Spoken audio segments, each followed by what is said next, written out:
My name is Sam Falvo, and I'm the New York State Director for MUFON, the Mutual UFO Network.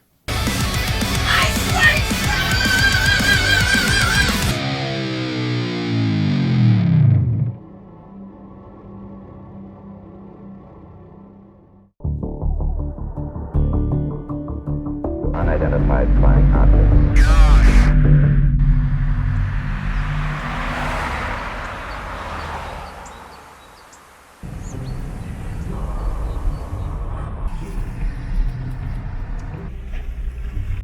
So the Mutual UFO Network, MUFON, what we try to do is to investigate UFOs. There's something there, something behind it. So the scientific investigation of UFOs is what we do. Okay, this is my bug out kit. Every field investigator has to have their own copy of their manual, field investigator's manual, in case something comes up. I got a call, and down in the Hudson Valley area. Something is convinced that something Advanced Aerospace Threat Identification Program. And a lady was having a barbecue with a bunch of her family. She had her cousins and grandchildren, and all the kids were all there. And all of a sudden the kids started saying, gee, look at the heat lightning. Well, at the end of her backyard, there was a row of trees, and there seems to be these flashes of light coming through the trees. So a few of them said, oh, let's go look at the heat lightning. So they ran down to the end of the yard, come out the other side of the trees. As they broke through the trees, they almost ran into it. He says, well, there was this disc about 40 feet across, hovering about 8 feet off the ground. To measure distances, you need something. This is a rule that'll go out maybe 100 feet. And you'll be able to measure distances with this, the size of an area, the relationship of a tree to the object. And then he noticed this white light shot out the bottom of the craft. The field that they were standing in at this point was a farmer's field, and it wasn't being plowed that year. So there was weeds, 4 or 5 feet tall. This beam of light came out and hit the top of the weeds and depressed the weeds. When the kids saw that, they booked. They went right back up. They went screaming through the yard. There's a UFO in the yard. So I got notified of it. And I said, wow, there's physical evidence, which is a rarity because everything is usually up in the sky. So I took the day off and I drove down there.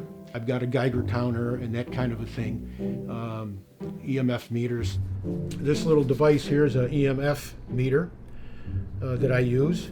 And when you're out on the ground, this will determine if there's any residual electromagnetic fields.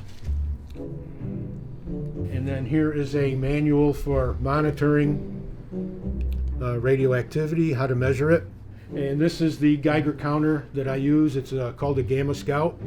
Now you can see that it's reading background radiation. And here are some sources that I use for training purposes. I've got it sandwiched in between a few sheets of lead. And now here's a sample bag. We would use the lunch bags. I manufactured those myself out of coat hanger wires.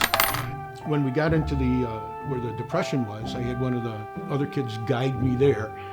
And when we got in there, the EMF meter showed nothing out of the ordinary. So electromagnetic, there was no residual there. On the cell phone, I had a couple apps, which is better than nothing, but they're probably not true accurate. But one measuring the magnetic field of the Earth around it, nothing unusual there. But the Geiger counter, now that was really interesting because that showed inside the depression, the radiation reading was 6.5 times normal.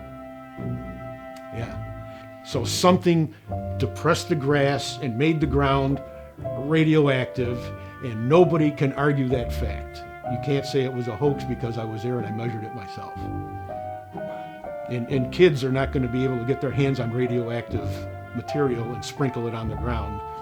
So, and even if they did, on the way back, I took and I did the radiation readings of the bottom of his shoes, the cuffs of his pants, the socks. I had to make sure that there was no contamination on him or I, and there was none. So if it was something that was sprinkled on the ground, we would have tracked it through and it would have been on us. We would have become contaminated and we weren't. So the ground itself became radioactive. I myself have never seen a UFO. You know, it's not like you can predict when a UFO is going to be there, because if we could do that, then we would have everything set up, all this equipment set up, and you know, and be able to take good measurements. But since it's always on the fly, usually with untrained persons making the report, it's very, very hard.